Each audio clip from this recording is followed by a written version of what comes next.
जैसा कि आपको सामने दिख रहा है कि आज हम बात करेंगे बायोलॉजी के परिचय की, जो कि ये पहली क्लास है। तो उसी हिसाब से यानी बायोलॉजी यानी जीव विज्ञान के परिचय की बात करेंगे। जैसा कि हम जानते हैं कि जीव विज्ञान क्या होता है, इसका नामकरण किसने किया तथा शाखा किसने दी और इसके बारे में क्या क्या किसने समझाया, इसके बारे में एक बेसिक जानकारी एक छोटे से वीडियो के माध्यम से पूरी करेंगे। और इसमें देखेंगे कि बायोलॉजी आखिरकार क्या है। तो सबसे पहले बायोलॉजी यानी जीव विज्ञान की बात करते हैं। बायोलॉजी यानी जीव विज्ञान की बात करते हैं। कलर चेंज कर लेंगे थोड़ा, ठीक। तो इसमें देखते हैं कि जीव विज्ञान यानी बायोलॉजी। जीव विज्ञान क्या है? जीव विज्ञान की वह शाखा है जिसके अंतर्गत जीवों का अध्ययन किया जाता है। समस्त जीवों का इसके अंतर्गत अध्ययन किया जाता है। अतः विज्ञान की वह शाखा बायोलॉजी या जीव विज्ञान कहलाती है जिन जीवों में जीवन पाया जाता है, उनका अध्ययन क्या कहलाता है? बायोलॉजी या जीव विज्ञान कहलाता है। जैसे कि हम जानते हैं कि दुनिया में दो प्रकार के पदार्थ होते हैं, जैविक और अजैविक। जैसे कि जैविक जो होते हैं, जैविक का काम क्या होता है? जिनमें जीवन पाया जाता है, चाहे वह जीव जंतु हो या फिर पेड़ पौधे दोनों का अध्ययन कार्य के अंतर्गत किया जाता है। बायोलॉजी का अध्ययन किया जाता है। बायोलॉजी का अध्ययन किया जाता है दोनों के अंतर्गत, क्योंकि इनमें दोनों में ही क्या पाए जाते हैं? जीव पाए जाते हैं। चाहे तुम्हारे जीवाणु कवक हो, चाहे पेड़ पौधे हो, चाहे इंसान हो, जानवर हो या कुछ भी हो, तो वो काय के अंतर्गत आते हैं? जीव विज्ञान के अंतर्गत आते हैं। अगर हम जीव विज्ञान की हम बात करते हैं तो जीवन, अगर इसकी परिभाषा जीव विज्ञान ही करना है तो जीवन जिस विज्ञान की शाखा के अंतर्गत जीवन का अध्ययन किया जाए, या फिर बायोलॉजी का विज्ञान की वह शाखा है जिसके अंतर्गत जीवों का अध्ययन किया जाए, जीवों के जीवन का अध्ययन किया जाए, जीवन की उनके वृद्धि, विकास, प्रजनन सभी क्रियाओं का अध्ययन किया जाए, वह क्या होता है? बायोलॉजी होती है, यानी जीव विज्ञान होती है। जीव विज्ञान की आगे बात करें अगर हम, तो जीव विज्ञान यानी बायोलॉजी, जीव विज्ञान यानी बायोलॉजी, इसका नामकरण किसने किया? तो इनके नामकरण की अगर हम बात करते हैं तो नामकरण इसका दो वैज्ञानिकों ने मिलकर किया। दो वैज्ञानिक कौन कौन से थे? एक का नाम था लेमार्क। क्या नाम था? लेमार्क नामक वैज्ञानिक। और दूसरे थे ट्रेवी रेनस। दो वैज्ञानिक थे। जो लेमार्क थे वो थे फ्रांस के, और जो ट्रेवी रेनस थे वो कहाँ के थे? जर्मनी के। कहाँ के? जर्मनी के। इन दोनों वैज्ञानिकों ने बायोलॉजी का क्या किया? नामकरण किया। क्या किया? नामकरण किया है। नामकरण किया है इनने। अब हुआ क्या? अगर इनकी सन की बात करें तो 1801 की बात है। कब की बात है? 1801 की बात है। तो अभी तक इसमें थोड़ी सी बात हमने समझी बायोलॉजी के बारे में, शुरुआती शब्द। तो क्या समझे? बायोलॉजी जीव विज्ञान की वह शाखा है जिसके अंतर्गत जीवों का अध्ययन किया जाता है, वह जीव विज्ञान कहलाती है। जीव विज्ञान शब्द का सबसे पहले उपयोग या जीव विज्ञान शब्द किसने दिया? लेमार्क और ट्रेवी रेनस नामक वैज्ञानिक ने दिया है। लेमार्क फ्रांस के थे और ट्रेवी रेनस जर्मनी के वैज्ञानिक थे। अब हम आगे बात करें, जीव विज्ञान के बारे में सबसे अधिक कार्य किस वैज्ञानिक ने किया? तो वह महान वैज्ञानिक है जिसका आपने नाम सुना होगा, अरस्तु। क्या नाम है? अरस्तु। अरस्तु नामक वैज्ञानिक ने सबसे अधिक बायोलॉजी के लिए काम किया है। बायोलॉजी के बारे में सबसे पहले सिस्टमेटिक ढंग से बताने की कोशिश किसने की थी? अरस्तु ने की थी। इसी वजह से जीव विज्ञान का पिता अरस्तु को कहा जाता है। अरस्तु को कहा जाता है, ठीक। अब अरस्तु के अलावा भी अन्य बात करें अगर हम, तो जीव विज्ञान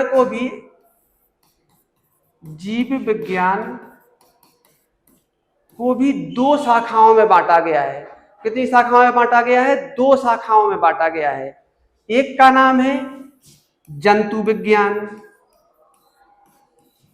एक का नाम क्या है? जंतु विज्ञान। और दूसरी का नाम है वनस्पति विज्ञान।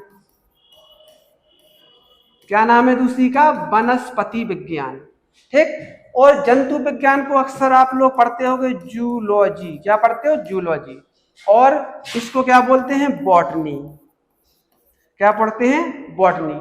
तो जीव विज्ञान की कितनी शाखाएं हैं? 2 शाखाएं। कितनी शाखाएं हैं? 2 शाखाएं, जंतु विज्ञान और वनस्पति विज्ञान। जंतु विज्ञान के अंतर्गत जंतुओं का अध्ययन किया जाता है। जीव जंतुओं, जानवर, इंसान, कीड़े मकोड़े, जो भी जानते हो वो सभी, जो जीव जंतुओं के रूप में जानते हो वो सभी इसके अंतर्गत आते हैं। और समस्त पादप, वनस्पति, पेड़ पौधे सभी काय के अंतर्गत आते हैं? बॉटनी के अंतर्गत आते हैं। अब देखो इनके जैसे कि हम देख रहे हैं सामने जंतु विज्ञान को, जूलॉजी को। अब जूलॉजी के बारे में भी सबसे पहले किसने बताया था? वही महान वैज्ञानिक है जिसको जीव विज्ञान का जनक कहा जाता है, फादर ऑफ बायोलॉजी कहा जाता है। कौन नाम है? अरस्तु। तो इसके बारे में अरस्तु ने ही सबसे पहले अच्छी तरीके से अपनी एक पुस्तक के रूप में बताया था। तो एक पुस्तक में सिस्टमेटिक ढंग से बहुत सारे जीवों का अध्ययन करके उनके गुणों के अध्ययन के बारे में बताया था, वो भी कुछ बांट कर, जो कि अभी थोड़े टाइम में बताने वाले हैं। इसलिए वीडियो के अंत तक बने रहें ताकि जानकारी पूरी प्राप्त हो सके। पहली क्लास है, इससे एक आधार बन जाएगा और आगे चल के सिस्टमेटिक ढंग से पूरी क्लासें कवर हो जाएंगी। ठीक। तो आगे बढ़ते हैं। तो सबसे पहले जंतु विज्ञान के बारे में अरस्तु ने एक पुस्तक लिखी थी। ठीक। क्या लिखी थी? एक पुस्तक लिखी थी। अब तो जंतु विज्ञान को भी क्या कहते हैं? अरस्तु को क्या कहते हैं? अरस्तु को जंतु विज्ञान का जनक कहते हैं। ठीक। तो देखो, जीव विज्ञान का जनक अरस्तु और जंतु विज्ञान का भी जनक कौन है? अरस्तु ही है। अब इनकी पुस्तक का नाम क्या है? इनने एक पुस्तक लिखी थी जिसका नाम क्या था? हिस्टोरिका ऑफ एनिमेलिया, या फिर हिस्ट्री ऑफ एनिमल। ठीक। क्या नाम था? History of animals. देखो, हिस्ट्री ऑफ एनिमल्स लिखी थी। कौन सी लिखी थी? History of animals. हालांकि कुछ पुस्तकों में हिस्टोरिया एनिमेलिया दिया रहता है, लेकिन वास्तविक में वो पुस्तक इनकी कॉपीराइट वाली है। तो इनकी मुख्य पुस्तक कौन सी है? History of animals. ठीक। अरस्तु की पुस्तक का नाम है हिस्ट्री ऑफ एनिमल्स। इन्होंने क्या किया इस पुस्तक में? इस पुस्तक में इन्हें बहुत सारे जीवों के बारे में बताया। ये कौन सी इनकी पुस्तक का नाम है?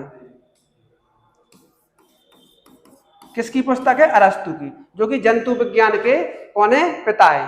हालांकि तुमने इस पुस्तक की जगह हिस्टोरिका एनिमेलिया वगैरह नाम सुना होगा, लेकिन रियल जो उनका नाम है, जब उन्होंने शीर्षक देके किया था, इसके वो ऑथर थे, उसका हिस्ट्री ऑफ एनिमल्स ही नाम है। ठीक। अरस्तु जंतु विज्ञान के जनक है, उनकी ये पुस्तक है। अब इनमें पुस्तकों में जीवों को उन्हें 3 प्रकार से बांटा है। जीवों को उन्हें 3 प्रकार से बांटा है, जो कि आपने नाम सुना होगा और ना सुना होगा। तो अभी इसमें लिखे दे रहे हैं हम, जो कि पूरी बायोलॉजी इन्हीं 3 नामों पे डिपेंड करती है। सबसे पहले बात करेंगे मॉर्फोलॉजी। क्या नाम कर बात करेंगे? मॉर्फोलॉजी। ठीक। मॉर्फोलॉजी को अपन हिंदी में क्या बोलते? आकार की। क्या बोलते? आकार की। ठीक। अभी इन नामों से अच्छे से कंफर्म हो जाएगा, आकार की। ठीक। दूसरा नाम सुना होगा एनाटॉमी। एनाटॉमी ये क्या होती है? आंतरिक संरचना। जो किसी भी जीव की आंतरिक संरचना होती है, जैसे अंदर की संरचना का जो अध्ययन करती है, उन्हें एनाटॉमी बोलते हैं। कोई चित्र वगैरह बायोलॉजी में आपने देखे उसके नीचे एनाटॉमी लिखा रहता है। ठीक। तो ये क्या है? आंतरिक संरचना। और तीसरे प्रकार में उन्होंने क्या समझाया? फेसियोलॉजी। फेसियोलॉजी ये क्या होती है? कार्य की। इसे क्या पढ़ते हैं अपन? इसे पढ़ते हैं कारकी के रूप में। थोड़ा साफ सा लिखे दे रहा है, कारकी। ठीक। तो जंतु विज्ञान के पिता हो गए अरस्तु। अरस्तु ने एक पुस्तक लिखी जिसका नाम है हिस्ट्री ऑफ एनिमल्स, जिसमें उन्होंने जीव जंतुओं के बारे में सिस्टमेटिक ढंग से क्रमबद्ध तरीके से बताया, जिनमें उन्होंने 3 बातों को आधार माना। 3 बातों को आधार माना, मॉर्फोलॉजी, एनाटॉमी और फेसियोलॉजी। अब मॉर्फोलॉजी है, मॉर्फोलॉजी का भी प्रश्न परीक्षा में एक बार पूछ लिया गया था कि मॉर्फोलॉजी क्या होती है। तो मॉर्फोलॉजी आकार की होती है। किसी जीवों को अगर बाहर से देख के बता सकते हैं कि यह बकरी है या कुत्ता है या फिर यह इंसान है या फिर कोई भी जानवर है, बाहर से देख के बता सकते हैं उसको, अब उसके आकार को देखकर बता सकते हैं, ठीक। या कोई चिड़िया है या फिर कोई सांप है तो बाहर से देख के उसके आकार को देख के बता सकते हैं। तो वही अध्ययन क्या कहलाता है, आकार की। आकार की नहीं, बाहर से देखकर जो बता सके वो मॉर्फोलॉजी आकार की बोलती है। दूसरे की हम बात करते हैं एनाटॉमी। एनाटॉमी शरीर के अंदर की संरचना होती है, अंदर की संरचना होती है, जो उनकी अनुपस्थ कांटों वगैरह से अपन अंदर के अध्ययन को बात करते हैं। शरीर के अंदर की संरचना का अध्ययन एनाटॉमी कहलाता है। तो उन्होंने उन जो जीवों को अलग अलग दिशाओं में बांटा, उन्हें आकार किया के आधार पे, अंदर की संरचना के आधार पे और फेसियोलॉजी के आधार पे। फेसियोलॉजी क्या होती है, कार्य की, मतलब उनकी संरचनाएं जो है वह कार्य किस प्रकार से कर रही है, किस प्रकार से वो अपनी क्रियाविधि कर रही है, वह कार्य की होती है, फेसियोलॉजी होती है। तो मतलब जिनमें समानताएं थी इनमें सब में, उनको अलग एक कैटेगरी में जीवों को रख दिया, दूसरे को दूसरे कैटेगरी में रख दिया, तो तीनों को हिसाब पे बांट के रखा। इसी प्रकार से फिर बॉटनी की तरफ बढ़ते हैं अपन। तो जंतु विज्ञान में अभी तक क्या समझा अपन ने, जंतु विज्ञान में समझा कि जंतु विज्ञान यानी जूलॉजी के फादर कौन है, अरस्तु ही है। अरस्तु एक ग्रीक वैज्ञानिक है, ठीक। अरस्तु कौन है, एक ग्रीक वैज्ञानिक है, इनके बारे में भी जानकारी होनी चाहिए। कौन से, ग्रीक वैज्ञानिक है, ठीक, कि जो कि एक ईसा पूर्व थे वैज्ञानिक है, ठीक, जिन्होंने बहुत सारे सब्जेक्टों पर काम किया है। अक्सर हर सब्जेक्ट में इनका नाम मिल जाता है, खासकर बायोलॉजी वगैरह में तो इनका प्रमुख ही नाम है, ठीक। तो बायोलॉजी के भी जनक, जंतु विज्ञान के भी जनक, इनकी पुस्तक का ये नाम हो गया। और इन्होंने 3 आधार पे जीवों को बांटा। इसी प्रकार ग्रीस के एक अन्य वैज्ञानिक हुए हैं जिनका नाम था थियोफेस्टस। क्या नाम था, थियोफेस्टस, ठीक, थियोफेस्टस। थियोफेस्टस थे। अब जो थियोफेस्टस वैज्ञानिक है, इन्हें क्या कहा जाता है, ये कौन है, ये वनस्पति विज्ञान के जनक हैं, वनस्पति विज्ञान के जनक है। काय के जनक है, वनस्पति विज्ञान के जनक है। इनने भी एक पुस्तक लिखी, क्योंकि देखो वैज्ञानिक है तो अपनी पुस्तक में ही बताएंगे और तो किसी में बताएंगे नहीं, ठीक। तो इनने, इनकी बुक का नाम क्या है, इनकी बुक की अगर बात करते हैं तो इनकी बुक का नाम है Historia plantarum. Plantarum, Historia plantarum, क्या नाम है, हिस्टोरिया प्लांटेरम। ये बुक्स याद रखना है, ठीक। थियोफेस्टस की पुस्तक है। तो इन्होंने भी क्या किया, इन्होंने भी वनस्पतियों के बारे में सिस्टमैटिक क्रमबद्ध तरीके से अपनी पुस्तक में बताने को इसकी सबसे पहले बताया। इसीलिए थियोफेस्टस को वनस्पति विज्ञान का जनक कहा जाता है। यह जीव विज्ञान की दूसरी शाखा है। पहली शाखा जंतु विज्ञान है, दूसरी शाखा मतलब 2 शाखाएं हैं, ठीक। तो इनकी पुस्तक का नाम हिस्टोरिया प्लांटेरम है। इन्होंने भी जैसे अरस्तु ने बताया था सेम टू सेम, वैसे भी इनने भी इन्हीं 3 चीजों को माना। किसको, मॉर्फोलॉजी पहले नंबर पे, मॉर्फोलॉजी, दूसरी एनाटॉमी और तीसरी फेसियोलॉजी। फेसियोलॉजी 3 चीजों को माना इनने भी 3 चीजों को माना। अब आप लोग साथियों देख रहे होंगे इसमें होता क्या है, इसमें देख रहे होंगे कि जीव विज्ञान में 3 चीजों को ज्यादा महत्व दिया जा रहा है। तो 3 चीजों को तो दिया ही जाएगा, क्यों दिया जाएगा, जैसे आकार की हो गई, जैसे आकार की हो गई, आकार की हो गई, एनाटॉमी हो गई और फेसियोलॉजी हो गई। मतलब आकार की, आंतरिक संरचना और उनके कार्य, क्रियाशीलता शरीर की। तो इन्हीं 3 चीजों के आधार पर तो किसी जीवों को या वनस्पतियों को बांटा जा सकता है। तो थियोफेस्टस ने इन तीनों के आधार पे पौधों को बांटा। आकार बाहर से कैसा लगता है, आंतरिक संरचना कैसी है, उनकी क्रियाविधि है। जिनकी एक जैसी है तो उनको एक जैसी कैटेगरी में रख दिया, दूसरे प्रकार की थी तो उन्हें दूसरे प्रकार की कैटेगरी में रख दिया। तो इन्होंने अपनी पुस्तक में लगभग 500 प्लांटों का क्या किया था, अध्ययन किया। प्लांट, पादप, वनस्पति सब एक ही बात होती है, पेड़ पौधे, और ये सब जीव जंतुओं वाले हैं। तो इस प्रकार से अभी हाल हमने क्या समझा, फिर से एक बार रिवीजन किए लेते हैं इसको, कि बायोलॉजी से अपन ने स्टार्ट की थी। क्या किया था, ये बायोलॉजी की पहली क्लास आती हो। वीडियो अगर पसंद आए तो लाइक और सब्सक्राइब जरूर कर लेना। सब्सक्राइब इसलिए कर लेना ताकि आगे से जो भी वीडियो बनाए वो सबसे पहले आपके पास पहुंच सके। अब देखो इसमें फिर से एक बार रिवीजन किए देते हैं। तो बायोलॉजी का इंट्रोडक्शन पढ़ रहे थे। तो बायोलॉजी क्या होती है? बायोलॉजी या जीव विज्ञान एक ही बात होती है। जीव विज्ञान विज्ञान की वह शाखा है जिसमें जीवों के अध्ययन किया जाता है, उनकी क्रियाओं का अध्ययन किया जाता है, उनकी वृद्धि विकास का अध्ययन किया जाता है। ठीक, तो वह विज्ञान जीव विज्ञान कहलाती है। जीव विज्ञान शब्द सबसे पहले लेमार्क और ट्रेविरेनस नामक वैज्ञानिक ने दिया था, 1801 में दिया था। लेमार्क फ्रांस के वैज्ञानिक थे और जर्मनी के वैज्ञानिक कौन थे? ट्रेविरेनस थे। अब इन्हें नामकरण किया, फिर इसके बाद अपन आगे बढ़े थे। अरस्तु नामक एक ग्रीक वैज्ञानिक हुए हैं जिनने सबसे पहले जीव विज्ञान के लिए बहुत सारा काम किया। इतना काम किया कि इनको जीव विज्ञान का पिता या जनक कहना जाने लगा।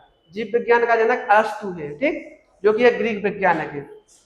अब जीव विज्ञान को भी दो शाखाओं में बांट दिया अपन ने। जीव विज्ञान को दो शाखाओं में बांट दिया, जंतु विज्ञान और वनस्पति विज्ञान। जंतु विज्ञान यानी जूलॉजी।